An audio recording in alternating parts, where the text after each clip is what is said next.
to the Will Leitch Show. I am the aforementioned Will Leitch, and I thank you for spending part of your day with me.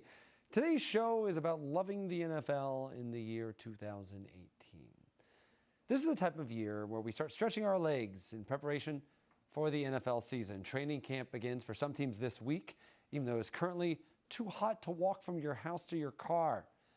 The NFL preview magazines are on the newsstands. Tom Brady is just about done posting Instagrams from some secluded island available only via molecular transportation. The NFL is about to be back, and it's about to be back soon. Now, this means lots of things, from irritating texts from that friend that you don't talk to anymore to join his fantasy league, to the inevitable Trump tweets, to this year an unprecedented influx of ads for gambling services that will make you want to claw your eyeballs out by the second week of preseason. But it also means every year that growing, gnawing guilt in your stomach.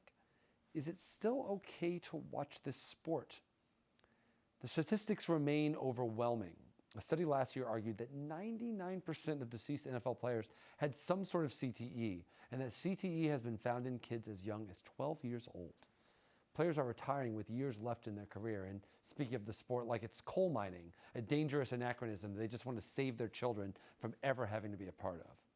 Today's guest, former NFL running back Thomas Q. Jones, is now a successful actor whose career is taking off, but he still said he wants to donate his brain to science after he dies.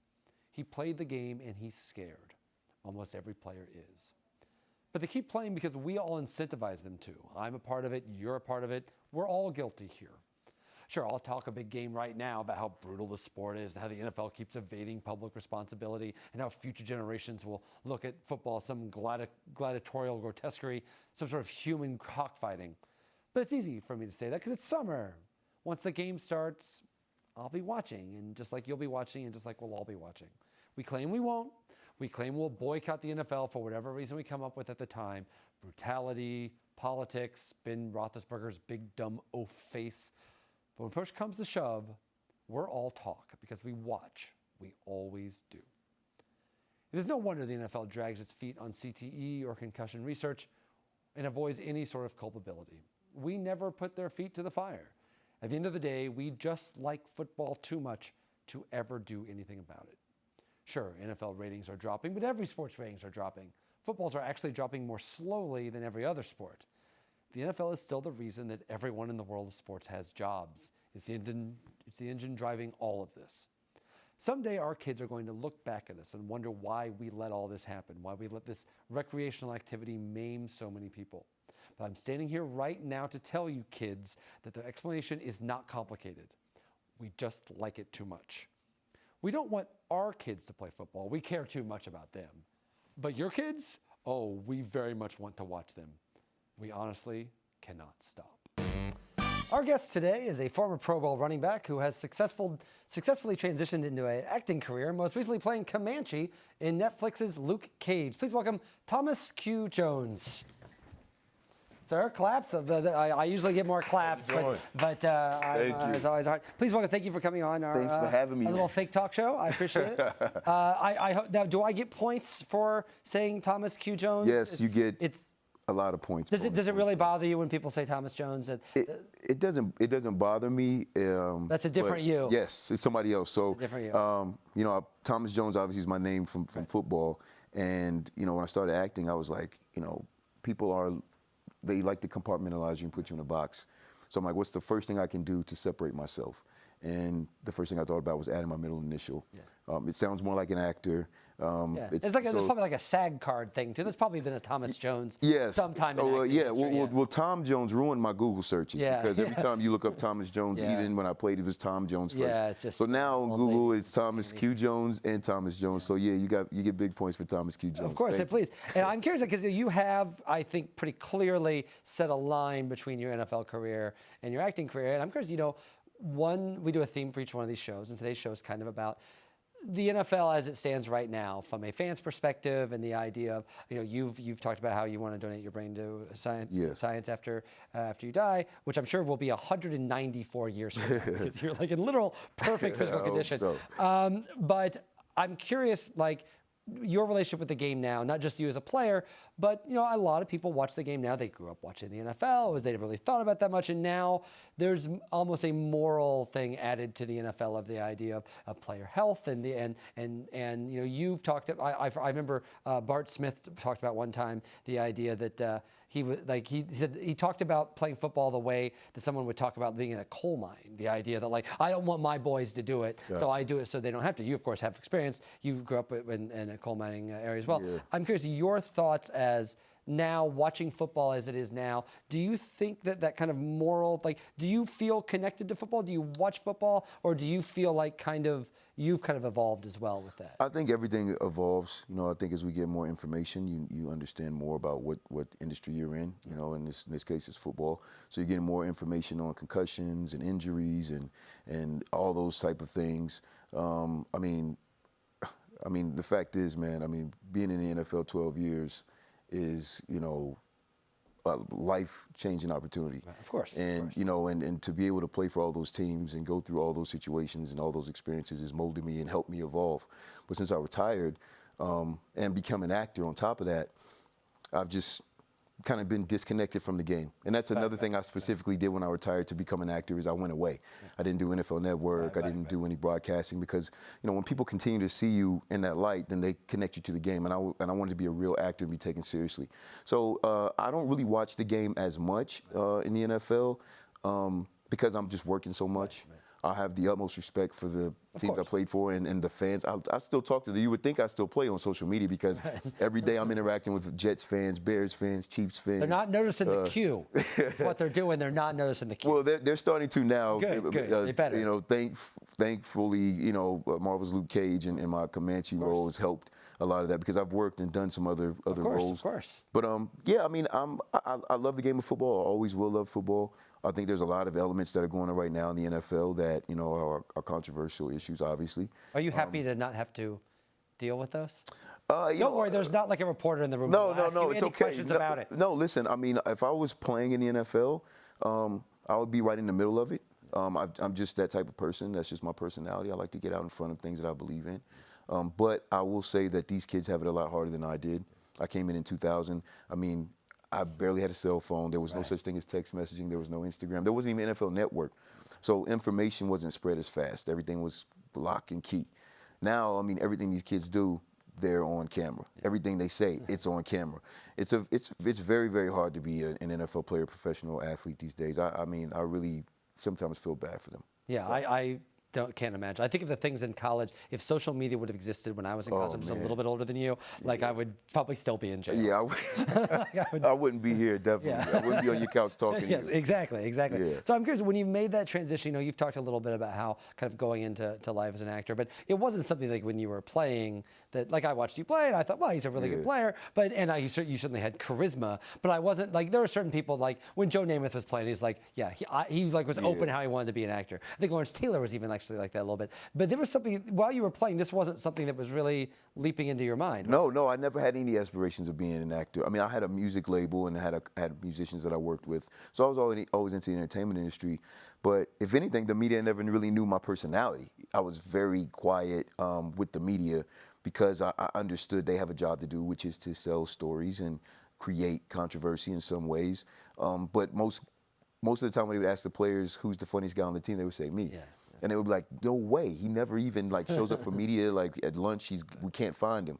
But I think because I was such a serious and devoted football player, and because of my career started off rocky, and I was so hell-bent on changing my narrative and changing my legacy as a football player, that I just had this chip on my shoulder. And as soon as I walked in that building, it was all about football and it was all about business.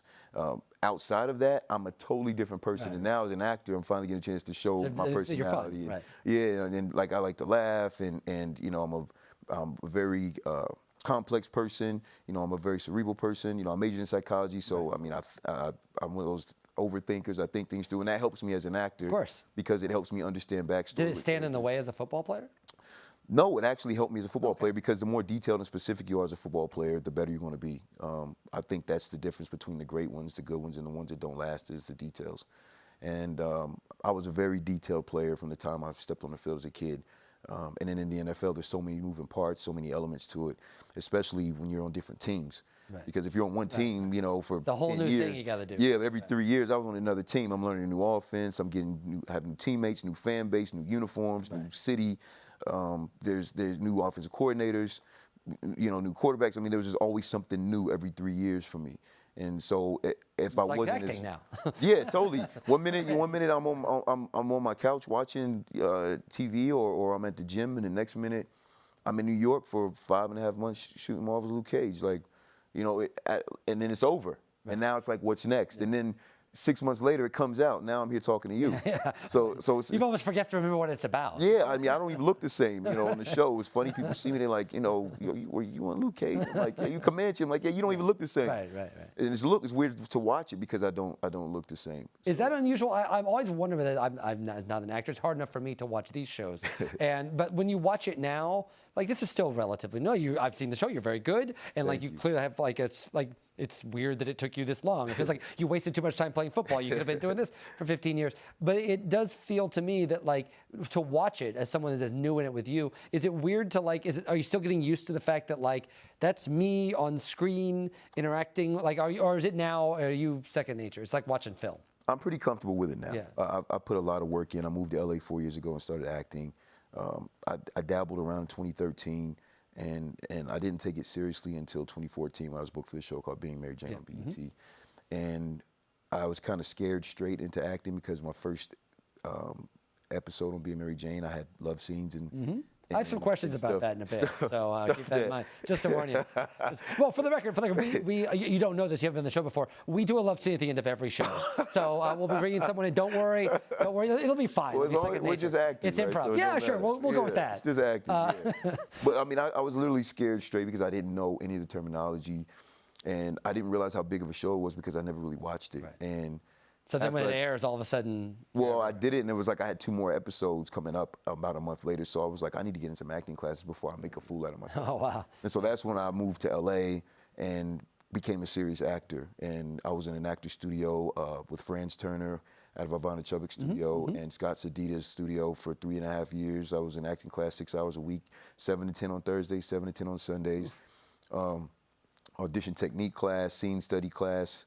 I mean, I was in it, and I was the only football player. Right. And it's funny because I'm in these classes and no one knew. Some people knew it was me. Yeah, I was wondering if they knew that you were. But they're so intense. Right. And it's going to strip away. Like that's part of the idea of acting, right? Like whoever you were before you went into a scene doesn't matter anymore. No. Right. I mean, and it can't help you. Right. So if you're an athlete trying to transition into acting, you think, it's funny because I was booked for a small role straight out of Compton.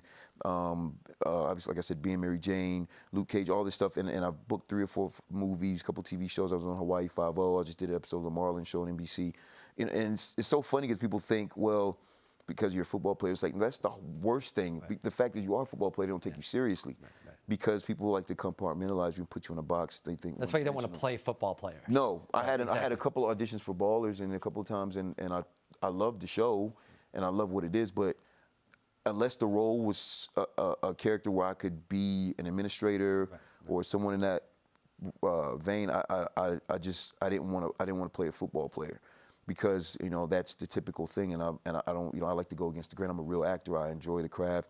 I'm trying to master the craft. I'm a character actor, and I let my hair grow out, I let my beard grow out, depending on what role, and it's fun. It's fun, man. I've been able to pull a lot of layers back on my personality and who I am. Yeah, I'm very curious about that idea. The idea that because I don't think I could be an actor because I have no interest in self-examination. I am doing this and I'm pretending to be something, and that's fine. But to be an actor requires almost, it seems like the skill set is just the opposite of football in a lot of ways. Yes. Like the idea of you have to go to places that you would be, not only you don't do in football, you would be discouraged from doing in football. Well, you'd be discouraged and you'd be exposed. Because one thing about football is you can't show weakness or vulnerability at any time. Whether the coach is yelling at you, whether you get beat deep on a play, whether you miss your guy on pass protection, you fumble the ball, you always have to keep your swag and your confidence up. And whether it's false or not, you have to show that. Smoke and mirrors. I guess that's kind of acting. Well, but as an actor, it is sometimes. Yeah. But as an actor, what I realized is, thanks to my coach Franz Turner, is he helped me use all of the real things in my life, the real pain from situations, the issues that you want to push to the side, you don't want to think about, and put all of that real emotion into your character, because it's going to breathe through the character. So when people are watching your character, they believe you because it's coming from a real place. And it actually helped me, because football kind of takes some of the humanity away from it. I would imagine. You have to be that way to play, especially to play 12 years and to be good, no matter what position you play. To play that long, it's like this rabbit hole you go down in the NFL, because at some point it's not about the money, and then it's not even about the championships. It becomes about the game, psychological element, the domination, the violence of the game, the physicality of the game is what you start to enjoy, and that's a scary place to be. And once a lot of guys retire, they don't have an outlet.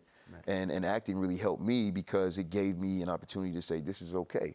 It's okay to be vulnerable. It's okay to be a human being and be open and be hurt by certain things. You know, not because as a football player, I mean, you know, you can't complain. You know, right. It's like my ankle's hurting. Okay, well, if you can't play, then the next guy's going to take your job. So you can't even, and if they see you limping, then they're like, okay, well, you know, let's get this other guy ready, because he's. So it's constantly like, I'm okay, and that's not real life. I have to say, talking to you this long, football doesn't sound like your thing at all. You should be an actor, like in all honesty, because you're right, because that is the thing that I think people forget, whether they're in sports or whether they're not in sports, is acting is hard in a way. There's a vulnerability to it that, again, I personally have no interest in being a part of. Like, I'm not interested. Like, I'm not even a football player. I type for a living, but I don't want to be vulnerable that way. Like, to be able to do that and access to that seems to me very easy for me to say, because I didn't play football for 12 years in the NFL, but it seems harder in a lot. Do you find it harder to, is this more naturally you? Is it more dangerous to, I guess that's a better way to put it. Does this feel more like you than football did? I would say it's a mixture of both, because, you know, the way I grew up, the situations that I had to deal with growing up made me a tough person, and my mom and dad were so inspirational in my life, and they were coal miners, and to see their job was similar to football. It's like, you have to get it done. You know, my mother and father worked the hoot owl shift, which is from 12 a.m. to 8 a.m. overnight shift in the coal mines. So there's no excuses. So from that perspective, that is what drove me through football. I mean, I wore number 20 because my mother and father both combined worked 20 years in the coal mines. So that's why that was my football number. But as a human being that, you know, has to at some point express their emotions, and it has to go somewhere, this is the other side. So I don't think I really had, I don't think I've never had an opportunity in my life to show this side of me, because, you know, it was always constant pressure on me to continue to do better. It was never good enough. It was never good enough. Never good enough. Even in the NFL, it's never good enough. Someone's always ready to take your job. Someone's always ready to, you know, take your position. They're always ready to ship you out because you're making too much money. So there's this constant just. But as an actor, you can. The worst things in your life are the best things as an actor. Right. For example, there's me being. Fuel. Yes, exactly. Yeah. And me being a football player, especially being a big guy, when you're a big guy like me and you kind of have this intimidating kind of presence, the best thing you can do as an actor is show vulnerability, because that's the quickest way you can get the audience to fall in love with your character and actually have empathy for you. And these are all things that I learned through the classes, and believing in the technique and trusting my coach. And seeing the results and watching other people put their scenes up and hearing some of their horrible stories of things that they went through, and seeing how they channeled all those things into the character, and it was like magic. It's like, wow, this scene went from being very unbelievable to like something profound that quick. And it's magic. It's almost like, you know, you draw a play up in football, and, you know, you run it in practice, and then you see it work in the game. Yeah, right. It's like the same kind of rush. Oh. I'm so glad that you're an actor. I think you're really good at this. Thank you. Okay, so we play a game on each. We do a few things on the show. We have a section we call frivolous questions of dubious import. It's just silly questions. Okay. You can give long answers, short answers, whatever you want to do. Okay. However you feel so inclined. People that have watched this show before are like, oh, he's going to ace these. Okay. Number one, you were in the January 1996 edition of this magazine as one of the faces in the crowd. Now, I'm curious, do you still have this issue? Do you have Yes, I still have it. You still have it. And I have a copy of it in my mom and dad's house, and I have a copy of it in my house in Miami. And I always remember they messed up the high school. It's Powell Valley High School. So, but yeah. Journalists, they're the worst. But I remember it came out, and my town is very small, maybe 3,000 people, and that was a humongous deal. This was, yeah. Well, I'm Yeah, glad you I have a copy because we could get you one. They're like hanging around. I have this. I have this at my house. My mom and dad have Okay, a copy. good. Though I haven't seen that in a long time. I can't imagine how exciting that must have been to be able to. Wow. Yeah, that was especially and then I'm looking at the stats. It's kind of like I didn't even do that. It's 3,000 yards. You're like a different human being. Also. Yeah. That was sans 16, Q. yeah. No. Q. This actually comes back to that idea. Have you gotten to the point where when someone meets you, like, oh, it's Thomas Q. Jones? Like people do this. I met Samuel L. Jackson one time, and I called him Samuel L. Jackson, which is what a really dorky person that doesn't actually know that he's Sam. And so I'm curious, have you gotten far enough in your acting career where people are like, hey, look, there goes Thomas Q. Jones. Oh, hello, this is Thomas Q. Jones. Is that happening? Has that label crossed over now? Yes. Yeah. People call me Thomas Q. Jones. That's good. That's going to be exciting. Like, yeah, NFL fans, right. But Hollywood, yeah. I mean, even if I get in a script, some scripts that you sent, so they won't. If they leak, they know it's yours. It has your name plastered all over it, and it has Thomas Q. Jones. Yeah. Everything in Hollywood is Thomas Q. Jones on IMDb. My IMDb. That's great. I mean, so you have like an actual marker to see. Like watching that literal name Thomas Jones fade. Yes, Thomas Q. Jones. Exciting. Thomas Q. Jones. That's very exciting. Yeah. Okay, name someone who you played with at any point who you think would be a good actor but hasn't tried it yet. If there's no one, that's a perfectly acceptable answer. Bart Scott. Bart Scott? Bart Scott. Bart Scott Okay. he had one of these personalities. First of all, he never shut up. I mean, and he played linebacker, and he would, and even when I played against him when he was with the Ravens, he's under the pile talking. He had this huge personality. Bart Scott would be an incredible actor. Would he be able to touch those vulnerable places within to be able to get to that place? Oh, man. You don't have to answer that. he you know what? I think so. It's all about, the coaching and believing in the technique that you're taught, But that guy, he just had such a big personality, even in interviews and stuff like that. And he's an honest person. Right. That's the best actors are honest people. Right. And he's a very honest person. So I would say Bart. All right, that's a good one. Okay, I had to ask you about this one because I'm an Arizona Cardinals fan. And you are one of many, many people in my history as an Arizona Cardinals fan. Garrison Hearst, Tim McDonald, O.J. Anderson, who struggled in Arizona and then left and I'm away from Arizona. That struggle's the wrong word. Struggle's the wrong word. But No, struggle's the right word. Okay, fine.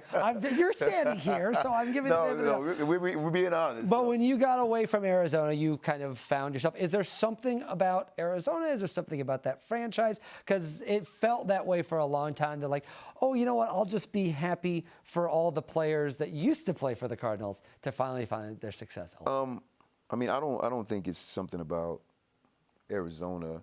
I think it just depends on how you adjust. First of all, for me, I never left Virginia really.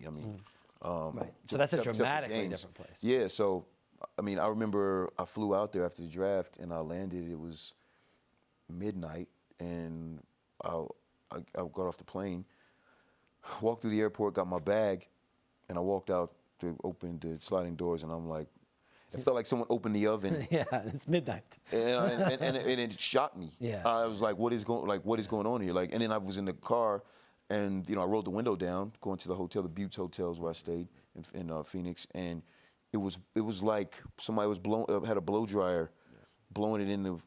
And this is pre the new stadium. This is all. This is when they were Sun Devil. This is miserable. Yeah. Right? So and plus I couldn't see anything. It was nighttime. Yeah. So the next morning when I woke up, I opened my window and it looked like I was in the middle of a Wile E. Coyote cartoon. Right.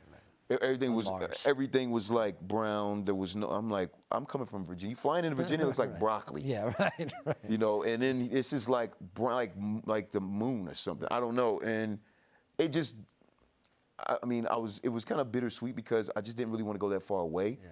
But I was so happy that I was in the NFL. My dream had come true, and I had great intentions when I went there. I saw my deal. It just wasn't a good fit for me, and I think it was both. I think it was just the fact that the schedule was so off, we were 3 hours behind. They always started on the road. That was the other thing. They always started. Always started on the road. Plus, we were in the NFC East, right? Yeah, so we had to fly. We have to fly to the right. Giants, the Redskins, and the Eagles. So we're going to the East Coast. We're not leaving 2 days ahead. We're leaving on Saturday instead of Friday. So the game's at 1 o'clock. It's 10 a.m. to us still. So we don't wake up until the second quarter. We're already getting blown out. So, but I wouldn't change anything about Arizona. I'm forever grateful for the opportunity that they gave me, drafting me, Bob Ferguson and Vince Tobin and the Cardinals organization, because it really made me have to say, what do I want my legacy to be? Because, as a kid growing up, my legacy was to make it to the NFL. I wanted to make it to the NFL and be able to financially take care of my family. But once you get to the NFL, it's like, what do you want to do when you're here? Right. And because I struggled and showed flashes here and there, and because of how things went, it created this drive in me to say, okay, I want to be a Pro Bowler. I want to do this. I want to do that. I want to win a Super Bowl. So it helped me kind of hit the reset button on my goals in the NFL. So I wouldn't change anything. I wouldn't change anything. Right. Arizona is just a wonderful advertisement for Central Air. Just like it's unbelievable. Okay, where's a more fun city to play? New York or Chicago? Oh man, come on. Come on. Okay. Listen. I think you all know his answer, and it's whatever you agree with. Equally. Yes. Chicago and New York, arguably two of the best, if not the two best cities in the country, in the world. Yeah. Right? Huge football fan bases. Iconic running backs, Curtis Martin, Walter Payton. And then for me to be able to play running back in forget the cities though, like cities themselves. Well, that's what I'm saying. To me that goes along with it, because without me being a football player, it's not the same experience. So, how about a pizza? Which pizza do you prefer? Oh God! I'll make that easier. Is that harder? Where are you getting your questions? Man? What is going on here? This is terrible. You trying to? My Twitter's gonna be blowing up if I say it. Okay, fine. Anyway, I love New York and Chicago pizza the same too. Okay. He hates both of them. Okay. I hope this is not too sensitive a question. If the Bears run the ball more than 15 times in the Super Bowl, do they win? Oh. It's okay. Again, you are not under oath. You can stop a question anytime you want to. I'm just such a good reporter. I ask the tough questions. So you're making it even harder. Look at the picture. I know. I think, unfortunately, we turn the ball over too much, and I definitely think the way that I was feeling it in the first quarter, after our second quarter, I think I broke like a 50-yard run. And I was in the zone, and I really felt like, as a running back, you get this feeling in your stomach like, oh my God, this could be 250. It's one of those days. Right. You just know. You felt the defense out. They've hit you a couple times. You already know. I would have loved to have had more opportunities. I would have loved to have had 20, 25 carries. Would we have won? I don't know. Maybe if I'm carrying the ball, maybe we don't have those turnovers.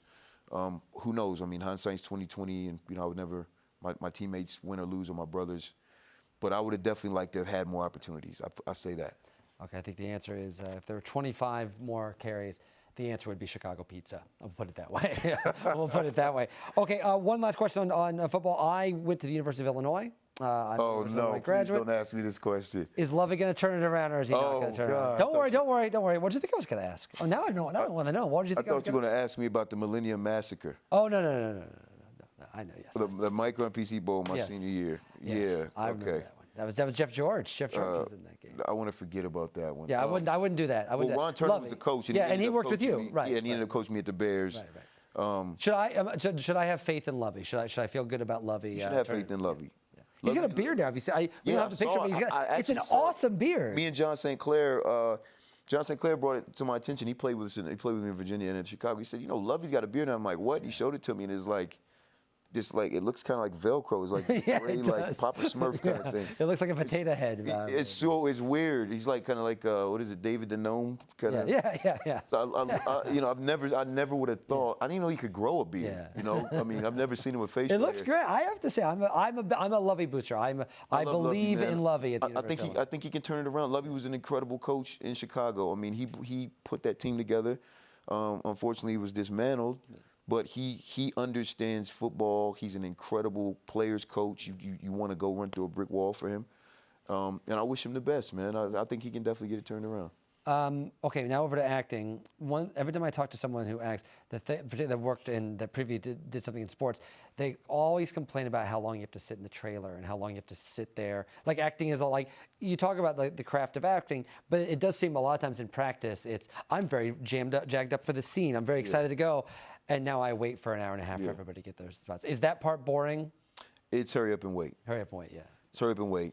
And depending on what scene you have too, there were a couple of emotional scenes me and Theo Rossi had this season, and those you have to be super focused. Same thing in football. You have to be focused. After halftime, you have to come out first series in the third quarter. If you're lackadaisical, then a big play could happen, and now the momentum shifts.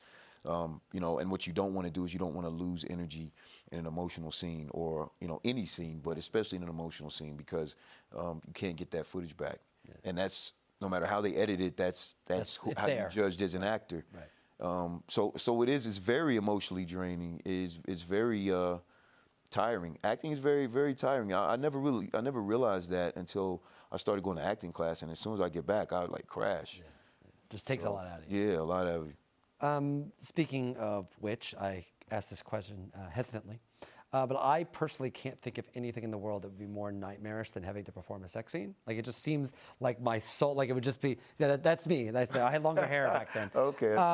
But I'm curious, is doing a sex scene seem like it just seems a nightmare to me. Like, how hard is it actually to do that? It can't be fun.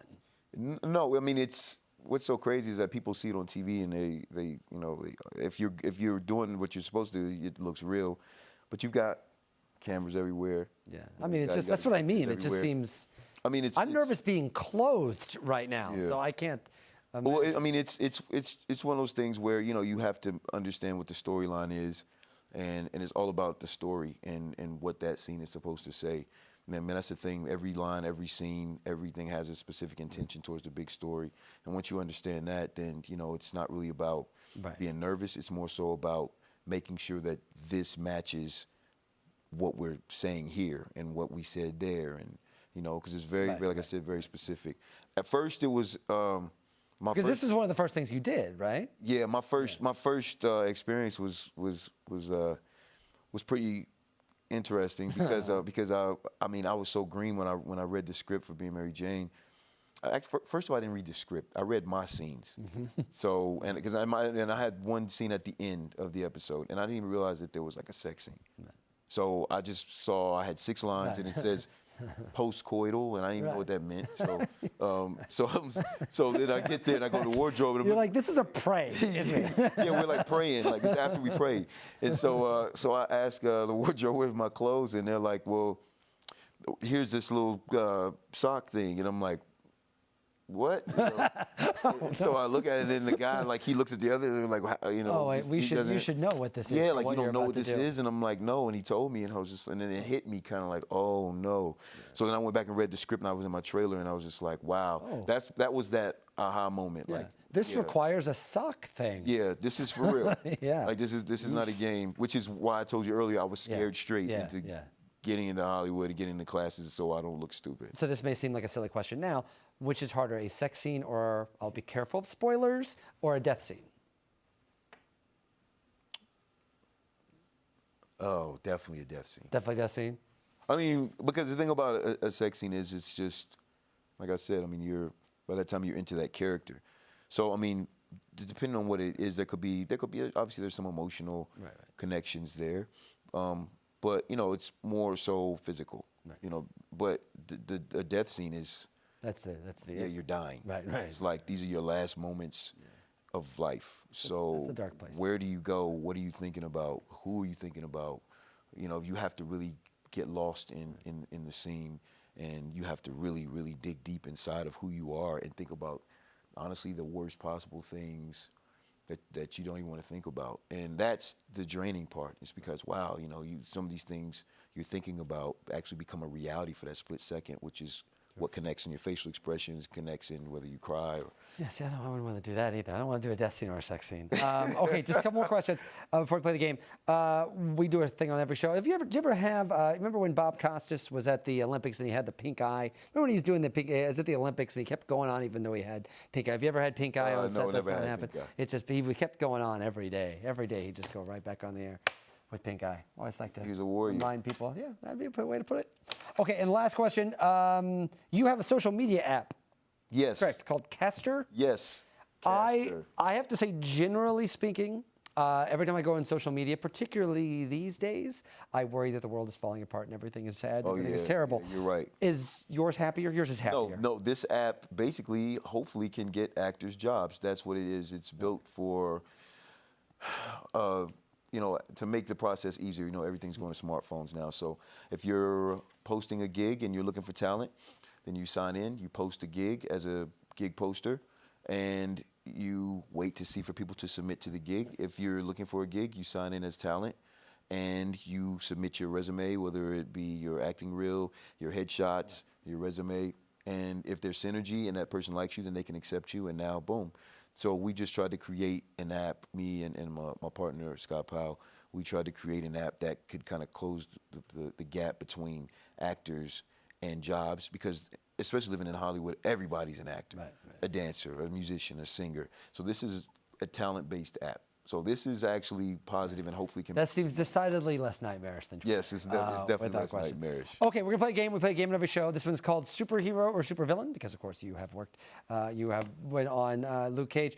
You started as Luke Cage as Comanche, and you know this stuff. So I'm gonna give you the name of a football personality. We'll put it that way. Okay. And you can tell me whether you think they would make a better superhero or a better supervillain. Now, to be fair, it doesn't mean supervillain does not mean I dislike this person, or I think that it just means they were. Well, Comanche's a villain, but Yeah, exactly. I'm a good person. Exactly. So, Exactly. yeah, yes. So first up, number one, Bill Belichick, superhero or supervillain? Supervillain. Supervillain. He's like the.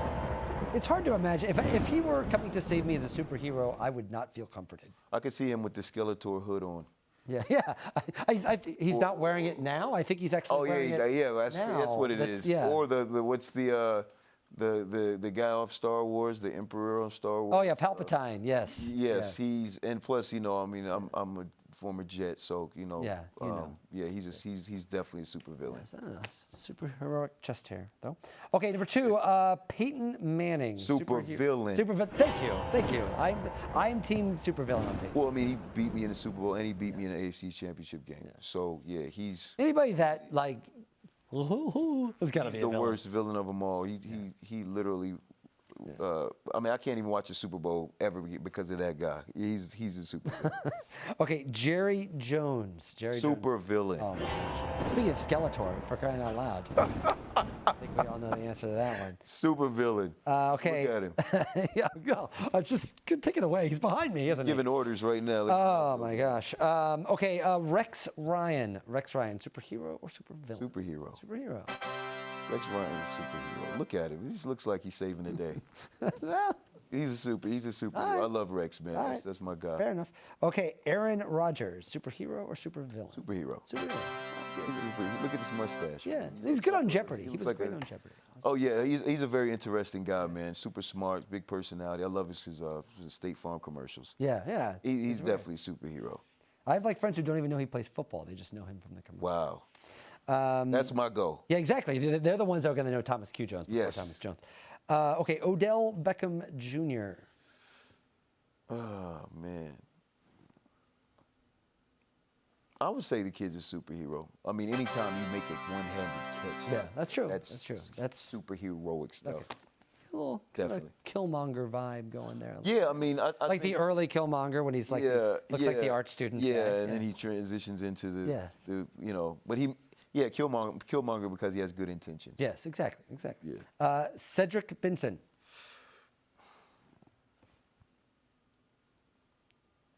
I wouldn't say the kid's super. Well, I would say this: he was a supervillain when I was in Chicago because he was my competition. Yeah, well, that's why I mentioned So him. yes, if that was the case, supervillain. But that kid pushed me, and I always have the utmost respect for him. And you know, we worked hard together in Chicago, and then had a couple pretty good seasons. And then I think he went on to Green Bay and Cincinnati and did some pretty positive stuff and ended up with a pretty good career. But in Chicago, not because I wanted it, he became my arch nemesis and pushed me and helped me get to the next level. So he's definitely a super villain. Okay, and last one, Roger Goodell. Roger Goodell. Super villain. Yeah, I mean, this is literally the easiest question I've ever asked on this show. I mean, yeah, you know, I mean. Yes, we know. Just look at him. We know. We know. Okay, we all know. Okay, very last thing we do a thing at the end of the show. Remember the game Outburst? It was like a game Outburst where it's like Family Feud played really fast. Like I would give you a category. I would say apostles. And you'd have like 30 seconds to list as many names as apostles as you can. Okay. So that's what we do. We call it, we can't use Outburst because contractually obligated. So it's called How Fast Can You Say Things on This Show That You're On with Will right now. You were 25th all time, 30 seconds on the clock.